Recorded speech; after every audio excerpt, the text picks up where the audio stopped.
Добро вечер. Добро вечер. Дури не мора толку официјално да бидеме разделени на некој што се наоѓа на сцената и некој што се наоѓа во публика, затоа што ова го замисливме како еден вид неформален разговор помеѓу Вил, мене, но се разбира и вас, така што прво ви посакувам секако добре дојде, но исто така сакам да ви посакам во секој момент додека со Вил ќе разговараме, некој од вас да се вклучи во разговорот, да го направиме повеќе како пријателска средба, отколку како официјален настан. Му посакувам добре дојде на Вил Фирт, преведувач кој што сега еве тука поради овој контекст го наведуваме како преведувач од македонски на англиски јазик, но исто така тој преведува и од јазиците кои што порано беа официјални во претходната држава, значи од српски, од хрватски и од другите, а се разбира дека неговото формално образование е поврзано со изучувањето на рускиот јазик и книжевноста. Вил веќе еден месец е на преведувачка резиденција во Скопје, во рамки на проектот Превод во движење, проект што го организираат неколку центри за преведувачки резиденции од цела Европа и суштината на тој проект е да поканува различни преведувачи во земјата во која што тие преведуваат со цел да работат прво на некоја конкретна книга, а потоа и да ги зацврстат своите врски со конкретната книжевна и пошироко културна средина, па зошто да не малку и да го напредат својот јазик. Вил, добре дојде.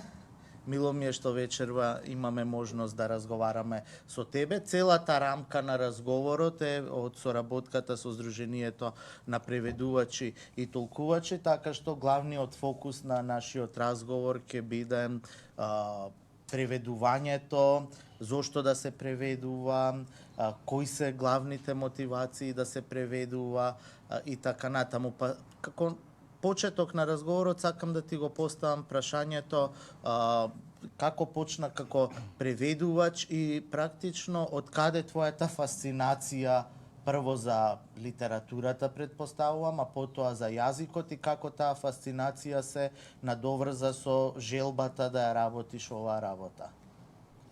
Ти благодарам за поканата, ви благодарам за присуството.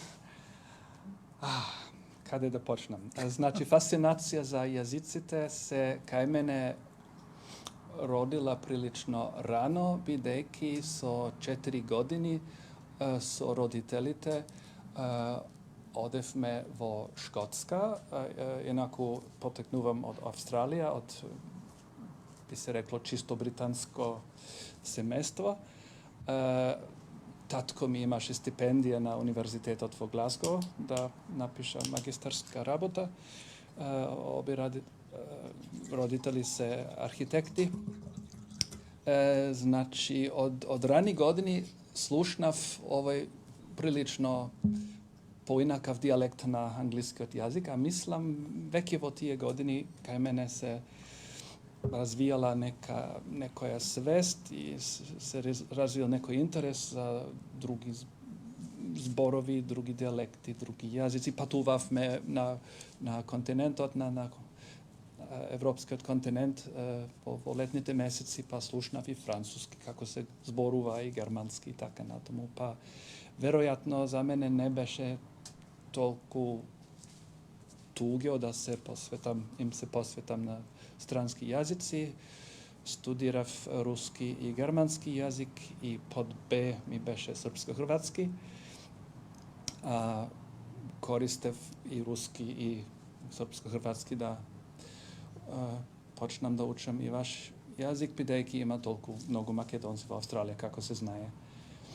Многу во меѓувремето се асимилирани, посебно втората, третата генерација. А интерес за книжевност кај мене се развијал подоцно во времето на студии на универзитетот. Дали овие две нешта се поврзани? Дали може да постои интерес за учење на одреден јазик без да постои интересот за учење на книжевноста што се создава на тој јазик и поширока за културата во која што тој јазик се зборува. Mislim da se može na neki način i bez izrazit književen interes. Na početok mislev дека ќе odam vo nasoka na толкување, во судството или во болниците во Австралија, а дури во текот на студиите за себе ја открив книжевноста, па полека одлучив да одам во таа прилично специфична насока. Морам да кажам да преведувам не само убава книжевност, туку и од хуманитарни знаности. Еве во петок во Загреб си заминувам утре, а во Загреб ќе има промоција на една подолга хуманитарно-научна студија за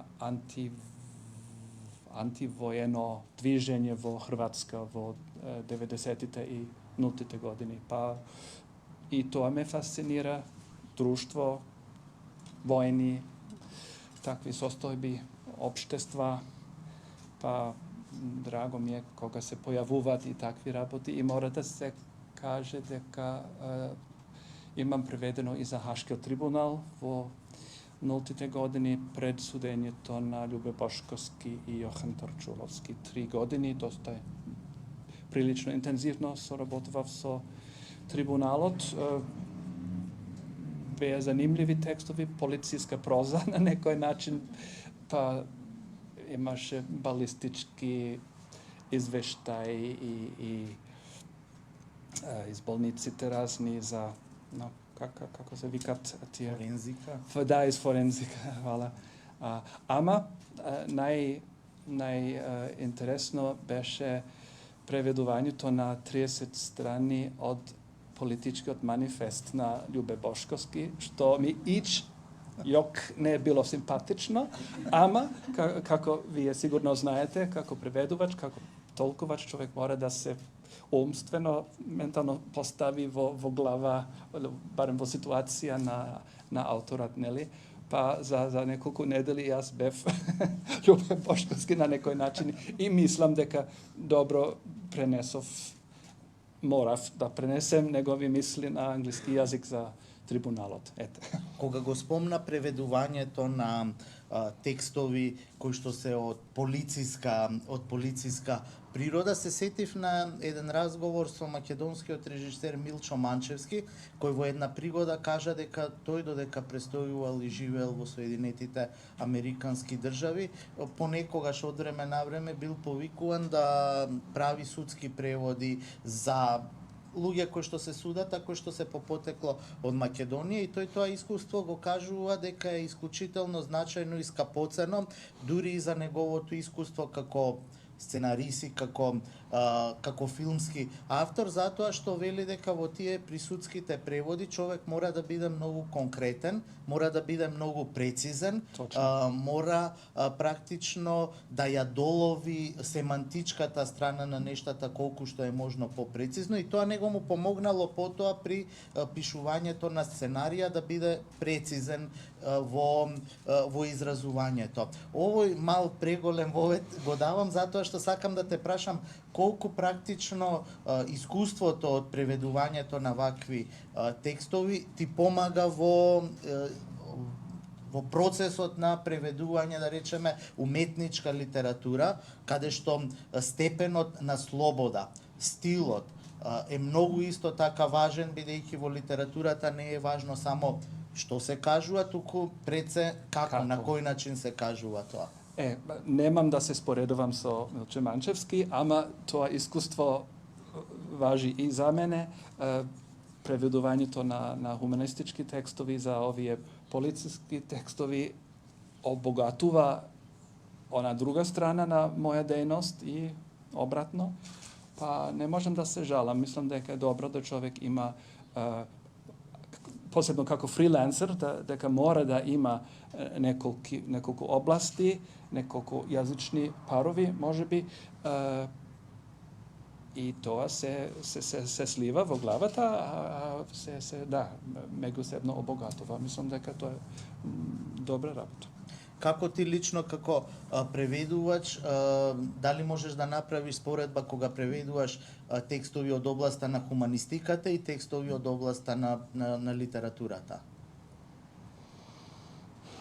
Во кој равниште, мислам, како да Во однос дали има испоредувам? разлика во пристапот, дали има разлика во тежината, дали може би има разлика во тоа кои се проблемите со кои што се соочуваш при преводот на хуманистиката наспроти при преводот на уметничката литература?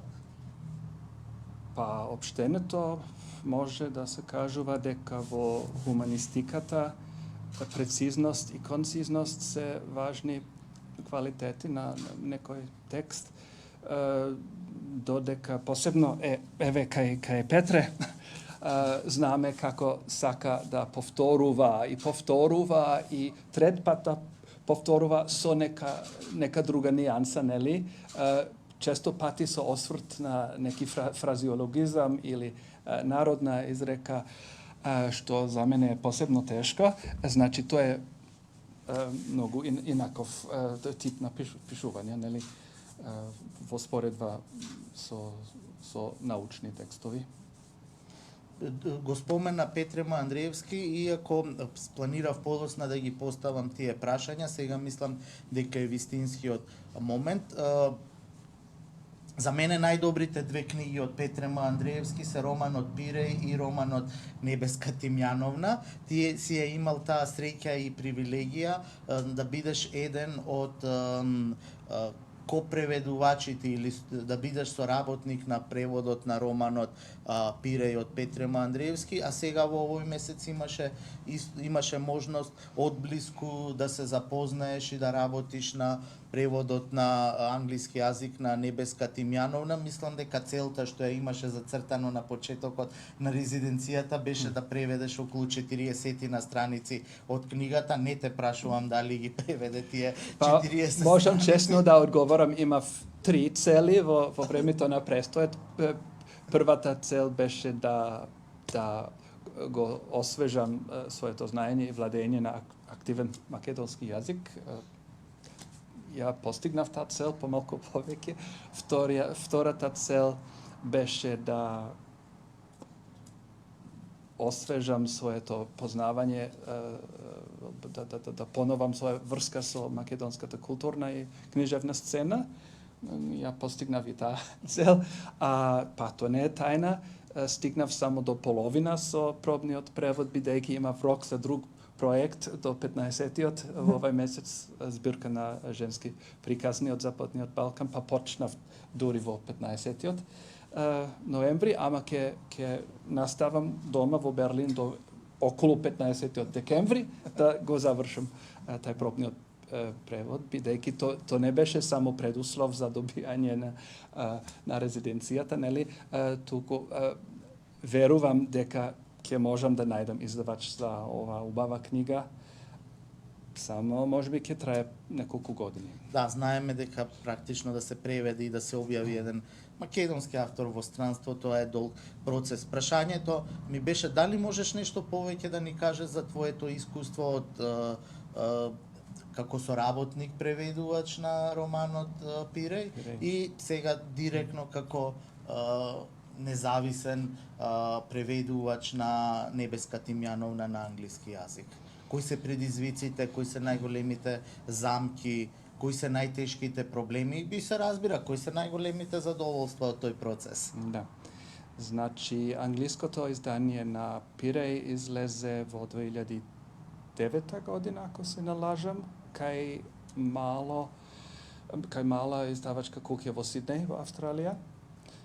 Собственик потекнува од Македонија, инаку издава пред се економска литература, ама осеќа нека внатрешна потреба да издава и убава литература од Македонија за англискојазичниот читател.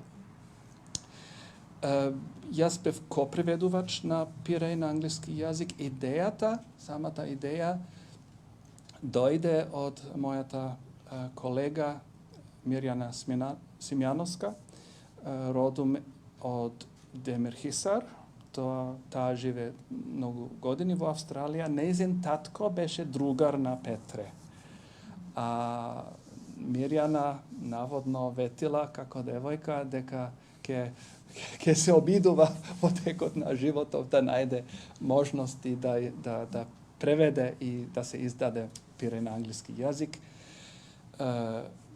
Најде мене и одлучивме да тоа правиме заедно. Мора да се знае дека таа го преведе првото заглавие, јас лекторирав нејзин превод, јас го преведов остатокот, значи 95% пире, а она лекторираше мој превод. Сето тоа не ќе беше возможно без неја, бидејќи таа зна тоа нарече. Мислам, Демир Хисар е задрид од Слоештица, нели? Близке су. Барем така јас тоа разбрав. Да, тоа е ист регион. Ист регион. И биле многу дилеми со архаизми, со тие селски дијалектни зборови. Значи, без неја јас никако не можев. Од друга страна, иако она многу течно и добро зборува и пишува англиски, сепак не е native speaker, значи се меѓусебно збогатувавме во текот на преведувањето. Дополнувавме, фала. Таа понуди да прочита мој пробен превод, штом го завршам, па ќе бидеме во контакт и ќе и испратам овој поново издание во Мелбурн да може да чита. Јас работам врз основа на ово постаро издание од некоја серија кај Табурнакул излезена. Да, тоа се собраните дела или избраните дела на Петрема Андреевски. Па веќе ги спомнав главните предизвици за мене, диалектални зборови, архаизми, повторувања и како да се снаоѓа, како преведуваш, како се снајдеш со тие игри со зборови, тоа не е лесно. Мора да се измислува соодветен стил на англиски јазик. Тоа е голем предизвик. Дали тој стил соодветен на англиски јазик што мора да се измисли, што е нормално, секогаш практично се рекреира еден нов идиом, еден нов дискурс во однос на целниот јазик, го измисливте на почетокот или тоа беше процес кој што на некој начин резултираше со создавање на тој некој нов идиом, нов Петре Андреевски на англиски јазик? Беше процес со многи дискусии со преведувачка и со издавачот во Сиднеј. Во едно време предпоставивме дека ќе биде подобро да земеме некој постоечки енглески дијалект, шкотски, ирски, или да измислиме нешто. Меѓутоа превладееше конзерватизам, не појдовме на никакви експерименти, туку се обидувавме да преведуваме многу недословно, ама без експерименти, сакам да кажам. Може би причината за тоа беше затоа што се плашевте доколку направите еден премногу експериментален превод дека нема добро да комуницира со публиката, со читателот. Не поради тоа, иако комуникација со читателот ни беше важен критериум, бидејќи дел од трошоците за преведување дојде од македонската заедница во Австралија. Значи, не би сакале да се тие читатели незадоволни на крај. Имам направено експериментален чекор со еден хрватски роман кој е делумно написан на чакавско, нарече и за тој експеримент го користев шкотскиот дијалект, ама рецепција не беше добра и не сакав да повторам тоа искуство. Како од сега, од денешна гледна точка ти изгледа тој превод на Пиреј на англиски? Кога последен пат го читаше? Пред прилично многу години, но бев поканат на приватниот универзитет, University Skopje, како се вика, University American College. Да, како гост да зборувам пред англистите. А конципиравме една работилница со кратки преводни вежби од македонски на англиски, од англиски на македонски, и како еден од изворниот текстчиња беше извод од Пиреј, а коментар на еден од студентите беше многу интересен за мене. Рече, очекував дека стил ќе биде повеќе како кај Хемингвеј. И тоа беше фрапантно за мене. Хемингвеј има многу много сув, поинаков стил, телеграфско-новинарски што го викаат. Да, додека Петре има своји должини. Одглас од критичарите, од есеистите во Австралија. Сега да се сетам, тоа беше пред 13 години. Не се сеќавам, не мислам дека одек беше многу голем. Се спомнуваше во македонска дневна штампа, во печатот, аба не беа многу бројни рецензии, не. Како да помина скоро незапажено. Да, и сега тоа не доведува до едно друго прашање за кое што зборувавме само пред неколку дена, кога зборувавме за преводот на македонската литература во странство, а тоа е да речеме како е, мислам, знаеме зошто е тоа така, но како едни такви големи дела, класици на македонската литература, за мене Пиреј е еден од можеби 10-15 најдобри романи напишани на македонски јазик, да добијат поголема рецепција во земјите во кои што се објавуваат. Не само за, да речеме, не станува збор само за англискиот превод, еве пред една година или може и помалку излезе, верувам дека е одлично издание на германскиот превод на Пиреј, верувам дека е одлично затоа што знам дека авторот на тој превод, Бенјамин Лангер, е од една страна одличен познавач на македонскиот јазик, добар познавач на македонската култура и е многу професионален како преведувач. Како нашите големи дела, нашите класици, да не бидат осудени на невидливост, да не бидат една капка во морето книги што се објавуваат во тие битни и големи книжевни и културни средини.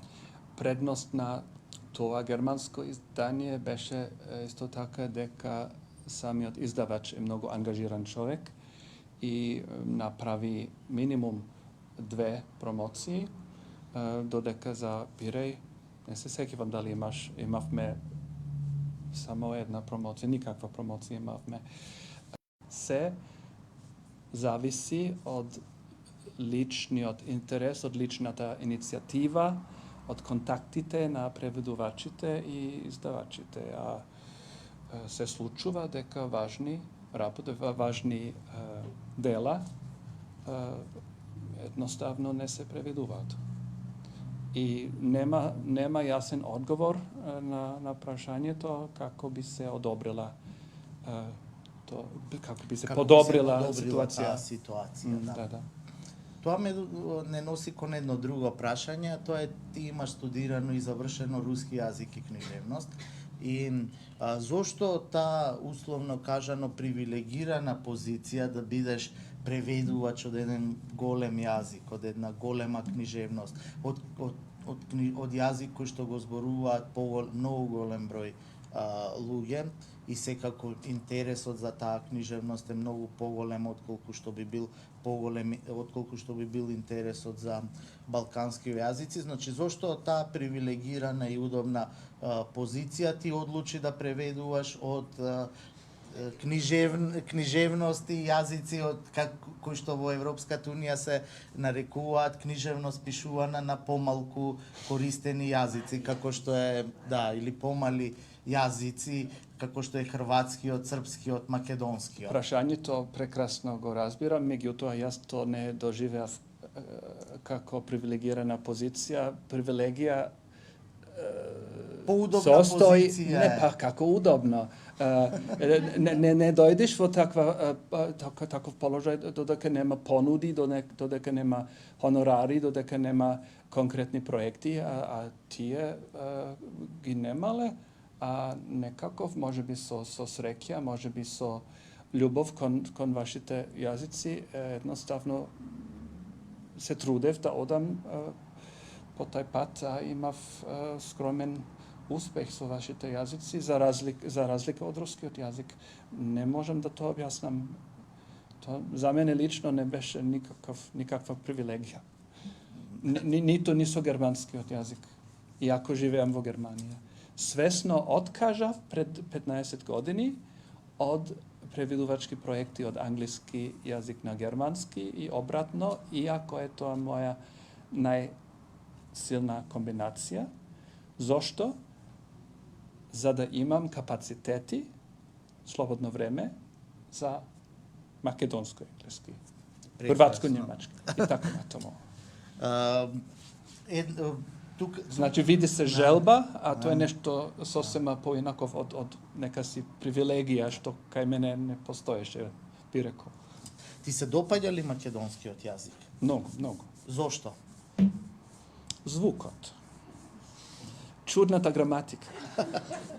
Убава култура. Пријатни луѓе. Доволно? Доволно, да. Можеш ли да ми кажеш некој твој филозофски, автопоетички согледувања, што за тебе представува преводот, како го доживуваш како активност, зошто е тоа битен за тебе и зошто генерално мислиш дека е битен? Има една современа теоретичарка која што вели целата западна култура своето постоење го базира и треба да се заблагодари на постоењето на преводот како активност, правејќи алузија дека практично западната култура се базира на старогрчката филозофија, која што на некој начин дошла со помош на активностите на преведувачите од Западот и практично ги фундирала основите на тоа што ние го знаеме како западноевропска цивилизација. Независно од тоа како ти го доживуваш преводот, што е за тебе преводот, кои се главните аспекти што те тераат и понатаму да се занимаваш со оваа работа? Морам да кажам дека немам сопствена изразена филозофија или дури ни пристап кај преведувањето. Се надувам дека никој ќе прочита 2, 3, 4 мои преводи и ќе каже тоа е препознатлив стил на Вилфирд. Се надевам дека не дојде до тоа, бидејќи се обидувам да сум толку слободен дека во секој превод пред се автор или авторка доаѓа до израз, а не јас. Јас сум медиум на некој начин. Иако се ми тие теории и дискусии за начин и на природа на преведување занимливи, на некој начин не се занимавам со тоа премногу. Не бев долго на универзитет, немам направен докторат за преведувањето, мислам, јас сум практичар и во практика постојано се развијам со секоја нова книга, со секој нов автор. Станам поинаков, се развијам, немам јасна насока, nemam jasni teoriji, se vodam od tije iskustva, od diskusiji so kolegi i koleški, a ma pred se od tije konkretni iskustva. Znači, ja sam kako neko broče koje pliva i nemam kotlina, kako se vika, Sidro. Enko, sidro. Во тој контекст Никола Гелинчевски пред да почнеме со разговорот ни испрати еден убав глосар во кој што се дадени паралелите од англиски во македонски јазик на растенија, на билки кои што екзистираат и кои што постојат. Го има направено покојниот преведувач Драги Михајловски. Сакам да те прашам колку ти како преведувач си задоволен од ресурсите што за еден преведувач кој треба да преведе од македонски на друг јазик постојат тука. Значи имаме два дигитални речници на македонскиот јазик, имаме англиско-македонски, македонски-англиски речници кои што се кои што ги има направено професорот Зозе Мурговски, имаме сега речници на антоними, мислам колку практично ги имаме овие глосари, колку практично имаш чувство дека како преведувач за се што ќе се потрудиш да го најдеш, имаш каде да го најдеш, а да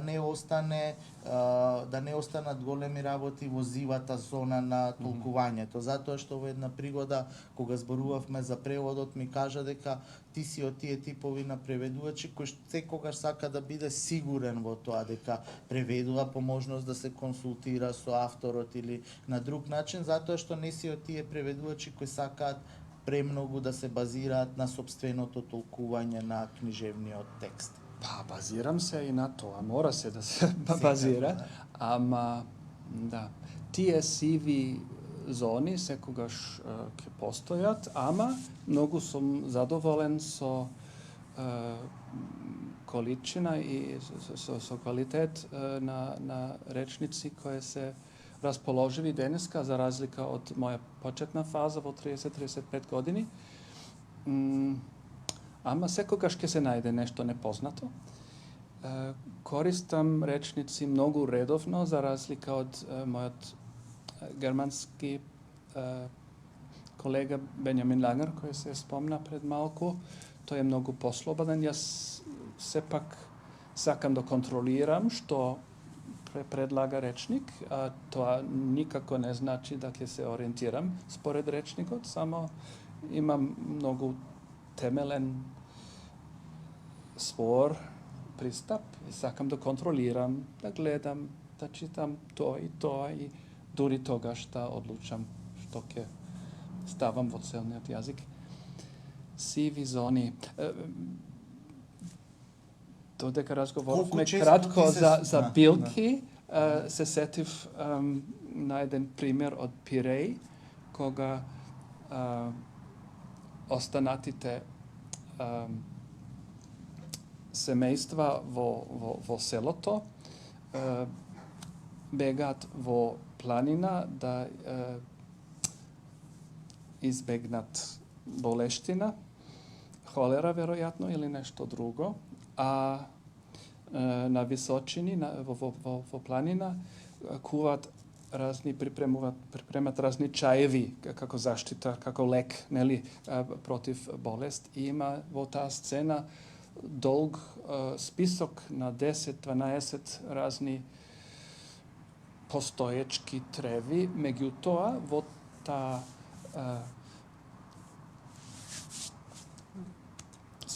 spisok ima i jedna pridavka. I to je beše zanimljiva kako se kaže, zadaća da to tolkova. Mislim, što je pridavka. Ne misli se na gramatička pridavka, tuko na neka bilka i se ispostavi deka ta bilka ne postoji. To mi potvrdi i koleška Mirjana vo Australija, a i jedna selska baba vo blizina vo Sloještica, bidejki sin na Andrejevski Sergej ode vo planina i praša. I zna praša razni ženi. Znate li vi što je pridavka? Pridavka, znate li? Niko je ne znaješe, pa predpoloživ me deka je to izmislotina, nešto izmisleno od Petre, pa izmisliv me nešto na anglijski. Што изгледа како сосема... Znači, pridava, pridade, glagolot, to je to add. Na engleski ima drugi sinonimi, ama glavno to add. Bideki se raboti za bilka, misliv me na drugi bilki i na formi i na sufiksi i tako na tomu. Postoji rotkvica, radish. A odlučiv me da spojime add i radish, da napravimo addish. To stoji, tak je, čitnete anglijski prevod na pireke, najdete, naletite na addish, što isto tako ne postoji. Ама мене ми звучи како прекрасно решение.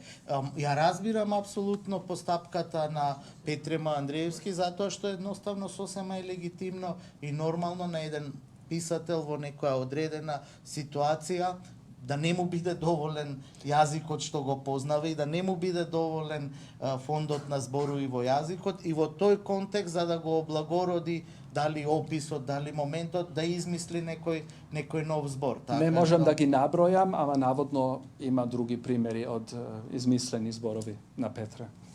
Така што тоа е убава ваква приказна која што од една страна кажува нешто убаво и за самиот чин на создавање, на пишување, бидејќи не е само нешто што се користи постојниот речник, значи писателството не е само создавање имагинарни светови, туку истовремено е зошто да не и создавање некој збор кој потоа може да влезе во корпусот на зборови, а и чинот на преведување кој што исто така може да биде креативен во однос на лексиката и зошто да не, да биде чин во кој што во целниот јазик се збогатува фондот на зборови, па зошто на овој начин да не го збогатиме ние преку творештвото на Петрема Андреевски фондот на зборови во англискиот јазик. А морам да кажам дека измислување на такви решенја е од една страна еден од најмачните, ама ако успее едно од најсрекните аспекти на професионална дејност. И едно од најголемите задоволства во чинот на преведување. Так. Сега да се отвориме кон нашите пријатели публиката, Вил ти благодарам сега за седа разговорот. Дали има можеби некое прашање, некое искуство за споделување со Вил, повелете.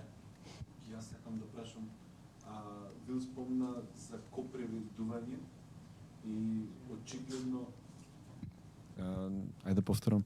Значи Вил спомна за чинот на копреведување и предпоставам дека баш тоа ја нуди таа основа за сигурноста при преведувањето на англиски. Сега да речеме како преведувач од македонски кон англиски, дали јас сум обврзан и дали јас некој самостојно би можел да го достигнам тоа ниво на преведување кое што би се достигнало со копреведувач кој што е мајчин говорител на англиски. Добро прашање. Мислам дека во мојот случај ко преведувањето се должи на тешкоти на Андреевски, не осетив потреба со други дела, значи инаку преведов книги од Луан Старова, од Јордан Плевнеш, од помладиот автор Иван Додовски и многу разни раскази и со мал број исклучоци каде што сакав да консултирам македонка или македонец, можев сам да снаоѓам. Ама Пиреј, односно и Небеска, се баш такви дела дека сум зависен на копреведувањето. Ваш јазик сметам, без оглед на мои говорни мани, дека го добро познавам, ама нивото на познавање не е доволно да ja lično sam se snajdam so nebeska, so pire, ama to je realnost, ne se stidam i duri postoji možnost za ubava i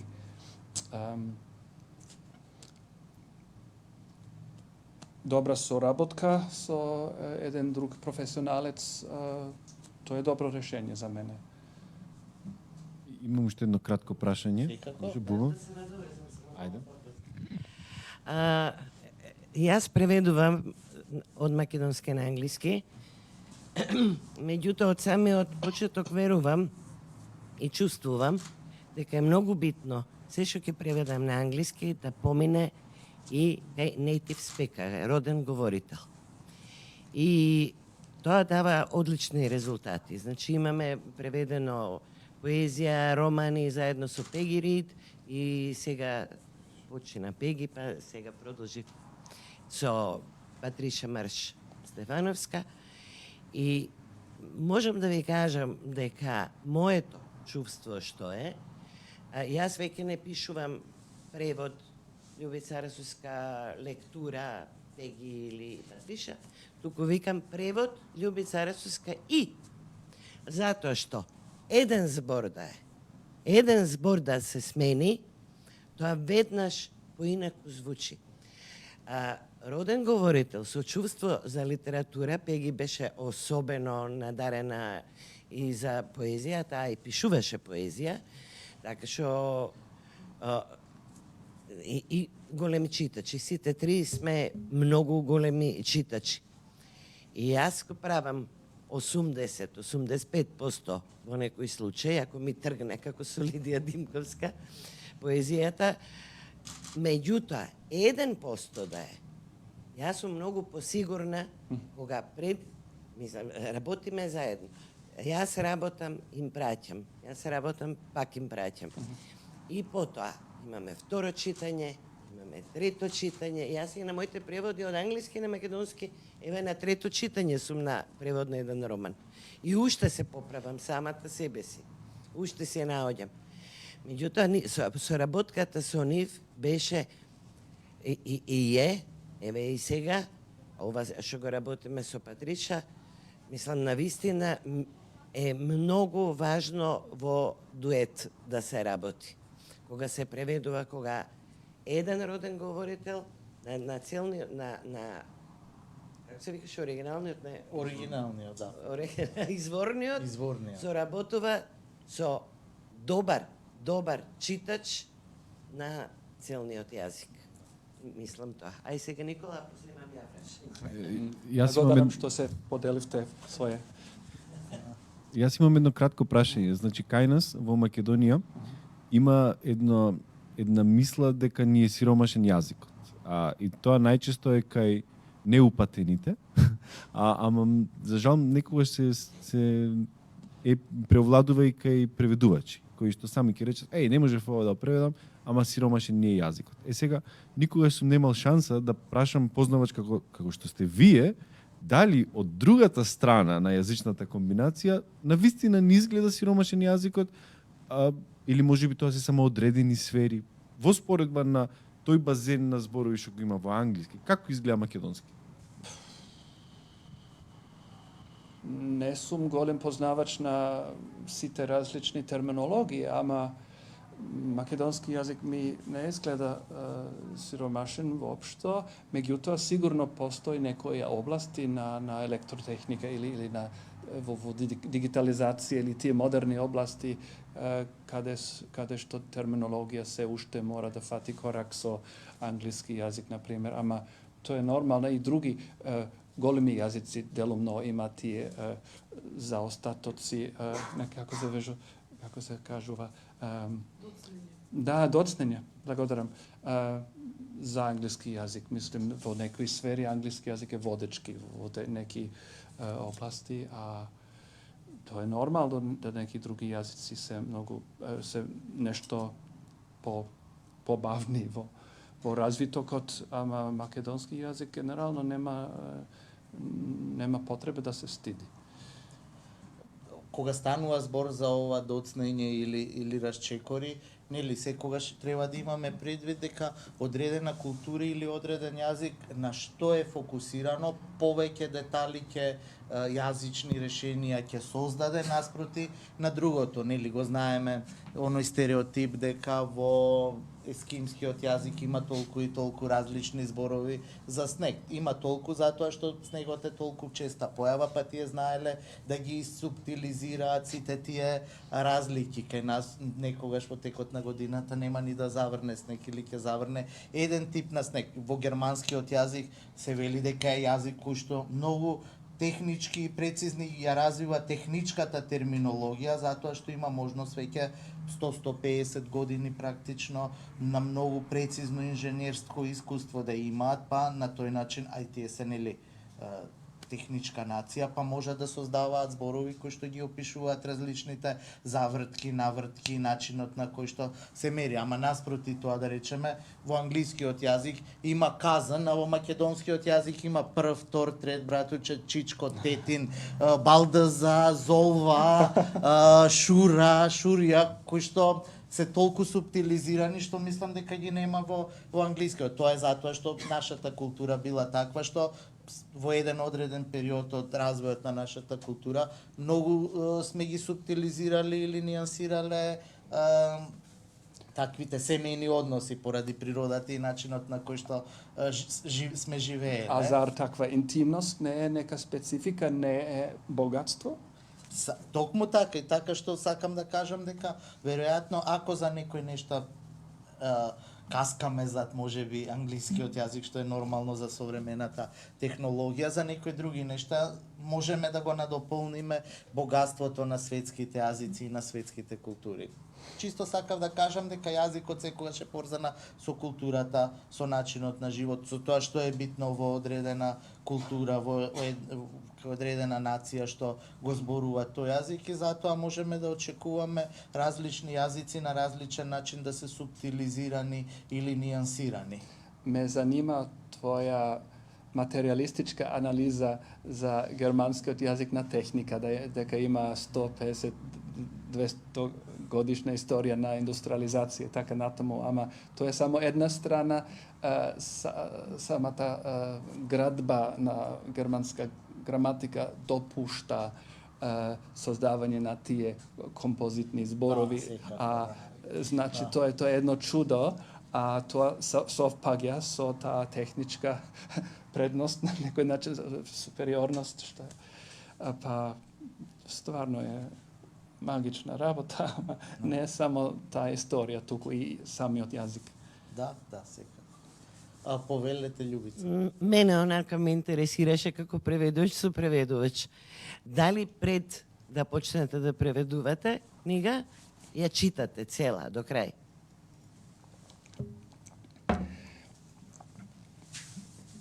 Ако ќе ме поставеше тоа прашање пред 5 години, ќе речев задолжително, секогаш читам, барем почнам да читам, ама темпото на работа, барем на мојата работа во последниве години е такво што едва успевам да читам. А тоа е кај мене тоа е само потреба родена из пракса да морам да почнам да преведам без да имам читано. Меѓутоа, имам неколку колеги, колешки кои одговорно тврдат дека тоа е подобро да преведуваш, а да немаш читано, бидејќи со тој пристап сочуваш своја свежина на мислење, на восприемање, како се каже македонски, на перцепција на оригиналот. И не си обтоварен со неки сознанија кои произлегуваат од конечниот дел на романот или на приказната. Значи, не знам што да сметам за таа теорија, ама постои. Ама, кажам, моја реалност е така што деновиве не спијам да читам делите, морам да почнам и готов. Мене и поинтересно ми е да читате? Да читам и преведувам. веднаш. Веднаш. Почнувам и седнувам и работам. И го откривам во тек на читањето романот до крај. Значи преведувате, а споредно и читате. Не, Или како? не, ја преведувам додека читам. Читам и преведувам. Преведување е секогаш читање. Ама, како да кажам, книгата е тука. И ја отварам прва страница и почнувам да преведувам. Втора страница и така ја читам, Разбирам. ја примам, влегувам во колосек и следам како добар читател. Убаво си следам, одам до крај, и видам потоа каде некаде не сум прочитала добро, затоа што ќе ми се објасни некаде.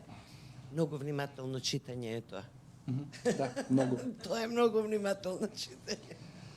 Значи, на крајот на краиштата работиме на сличен начин. Иако потоа на втората, на третата, на четвртата рака на читањето на читањето на преводот веќе се губи чудото на тоа што понатаму ќе се случи, бидејќи многу добро го знаете. Се губи чудото, меѓутоа толку убави решенија излегуваат на трето и четврто читање, да. што кога ќе излезе, затоа ми стана преска многу смешно прашањето кога последен пат си го читал преводот. Никогаш у живот. Затоа што се плашите дека ќе најдете веднаш нешто што поинаку ќе што би рекла сега, сега да ми е тук, како не ми текна, овој збор требаше да го ставам, друг збор требаше. Мене ми е страв да ја отворам книга. Мене ми е страв културен живот кој ќе излезе да го отворам. Ми викат, каков е? И дизајнерката ми вика, како е, дали е се во ред? Викам, не знам, чекам ти да го отвориш, па после. Не, никому. Не сум го. И почнав пред некој ден, го отворив и го пролистав убаво, ама од која чув добри реакции од разни страни. А за превод, боже сачуве, на Лидија Димковска морам да ги читам одново и одново, затоа што постојано некаде ги праќа на нови издавања, во нови комбинации и така. И јас морам повторно да ги читам. И секогаш, и веќе Лидија знае, и вели, ајде прочитајте ги пак и ти, Патриша, може би ќе најдете нешто. Задолжително наоѓаме и Патриша и јас. Добро, затоа што преведувањето е практично активност без крај. Исто како и пишувањето. Не, многу е страшно да се отвори. Јас не знам како им е на авторите кои ќе напишат, ти си автор. Исто страшно, затоа што можело сосема подобро да се каже и да се напише. При што тука има два вида автори. Некои автори кои што не сакаат да си ги уредуваат претходните книги, не сакаат ништо да менуваат, а некои кои што активно менуваат и јас да сум автор, јас би да. менувала. Секој ново издание би било со многу промени. Вил? Да ве прашам, може би не ве разбрав добро, дали Лидија Димковска обработува своји песни и текстови? Не. Не. Не. Лидија ми ги дава за превод. Да, не ги преработува.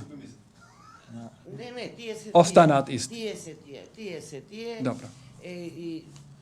Не, еднаш како и се напишани, тоа е. И ги прави во разни комбинации, излегуваат. Фала Богу, секаде ни свет многу и се радувам на секоја. А таа ни пишува, драги мои, ни излезе уште една книга. Нашата книга е објавена. Нашата. Така, тоа се. Повели, имаме 3 прашања. Милан, Ана. Вил, мене ми остави впечаток тоа што кажат дека свесно си одлучил да не работиш англиско-германска комбинација која што ти е најака, туку да се сконцентрираш на превод со нашиве јазици за да ти бидат предизвик. Дали тоа ти се, предпоставувам, ти се исплати финансиски, дали значи има работа со превод на нашиве јазици? Има работа. Во време на пандемијата то нешто потешко одело, ама можам со преводите од хуманитарни науки можам скромно да живеем од тоа. Со тоа што барам повисоки западни хонорари. i da živejam vo socijalna država so kiri koje ne se pregolimi, iako nivo vo Berlin se povisuva i ima drugi prednosti na moja konkretna situacija što go ovozmužuva to, ama da, funkcionira. Јас имам едно прашање во однос на моментот кога преведуваш некоја книга. Колку на резултатот на преводот влие твојата моментална состојба? Дали си среќен, дали нешто убаво ти се случува во животот или нешто лошо ти се случува? Кога ќе излезе преводот, колку се чувствува тоа влијание и колку пак самата книга што ја преведуваш влие врз тебе? Значи може да направи да се чувствуваш лошо или добро, во зависност од содржината. Mnogo dobro prašanje.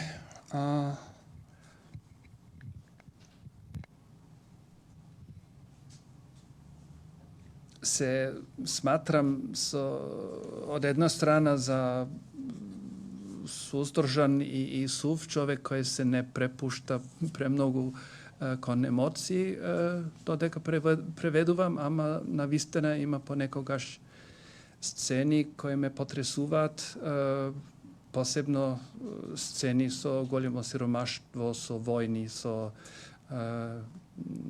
iznasilovanja i takvi raboti.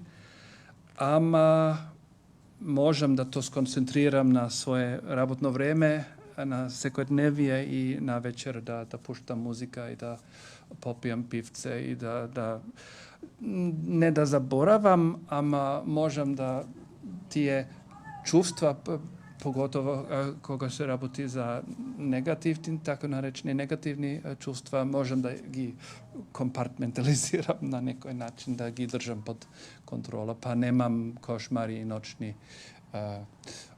noćna mora se kažu na hrvatski, od prevedovanja to. Međutim, ako ke работев во друга област. Многу преведував за босански избеглици, бегалци во втората половина на 90-тите години во Берлин. Да, тоа беа исклучоци за мене. Навистина имав некои ограничени психички проблеми. Да, не знам, ке беше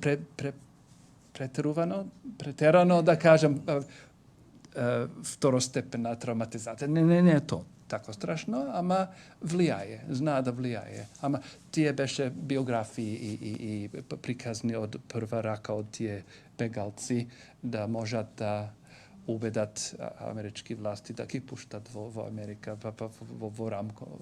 во рамката на програми за бегалци. Значи, тоа не беше книжевен превод.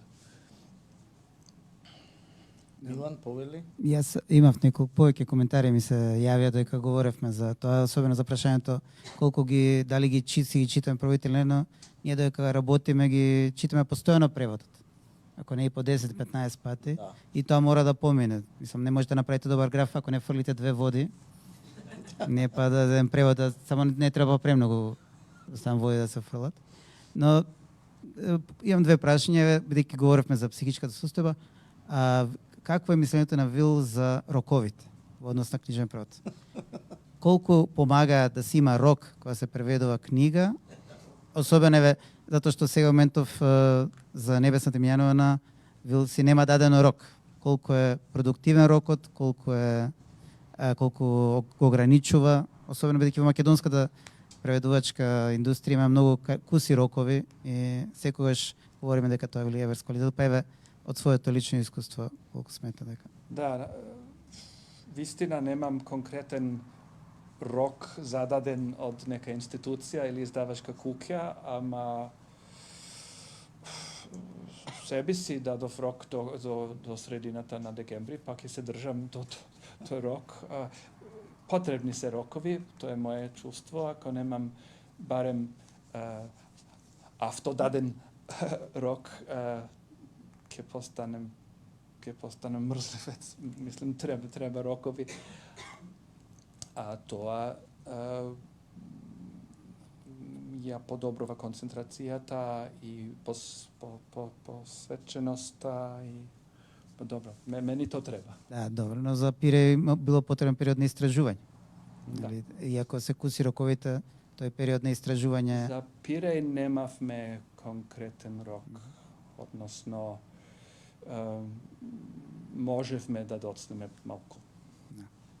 Ние се надеваме дека некош би ни дале по 2 години да работиме на преводи, но да жал ретко тоа случи. Ето, тоа зависеше. 7 години. Тоа зависеше и малку од начинот на финансирање на преводот на Пиреј. Имавме 3 столби, 1/3 од прилика дојде од Министерство за култура, 1/3 од македонска заедница во Австралија, а третиот извор беше неформален грант од преведувачко здружение во кое јас бев член во тоа време, без конкретен рок. Значи, само за Министерството моравме да задоволиме неки рок за прв нацрт или прв, не се сеќавам точно, ама бев повеќе слободни, бидејќи финансирање и поддршка беше расподелено.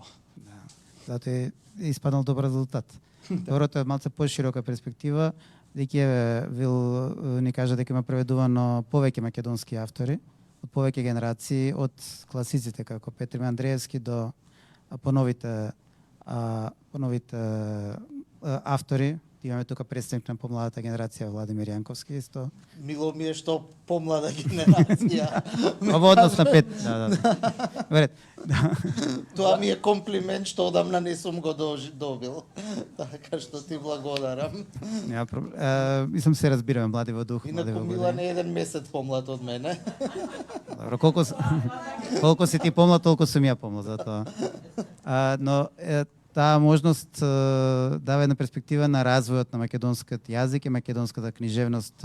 Се говореше, спомна дека има чувство дека некогаш е сиромашен јазикот од повеќе предочи. Го добиваме тој коментар од младите студенти, иако мислам дека тоа повеќе пристапот кон базените, ние секогаш ние сме познати по негрижа за базените во нашите средини од секаков вид.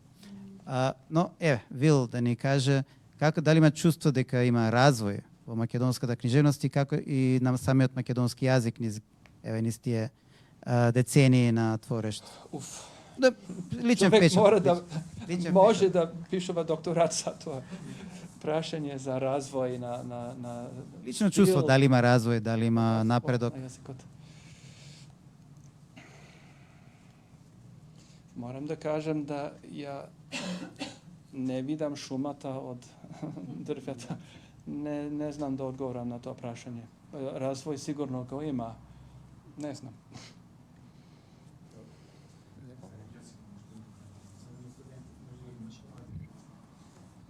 Јас имам уште едно прашање, да се надоврзам на тоа што праша Ана.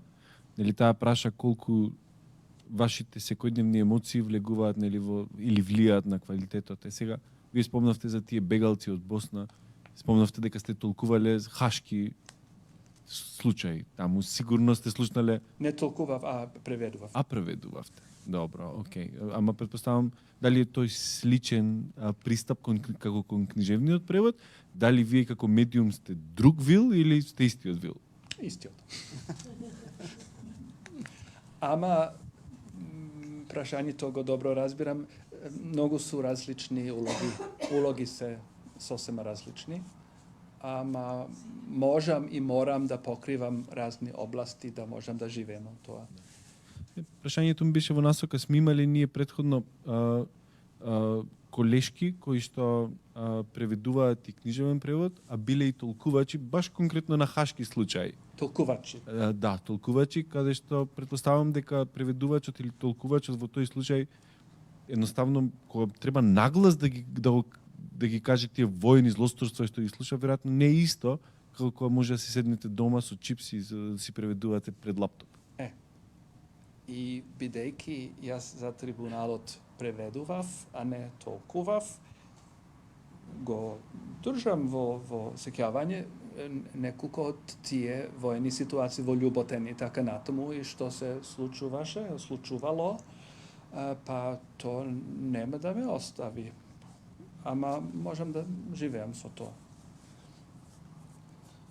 Добро, Вил, ти благодарам за овој разговор. Драги колеги, ви благодарам за присуството. Се што сега дополнително ви интересира, можете да го прашате или да дадете коментар во неофицијалниот дел од нашава средба.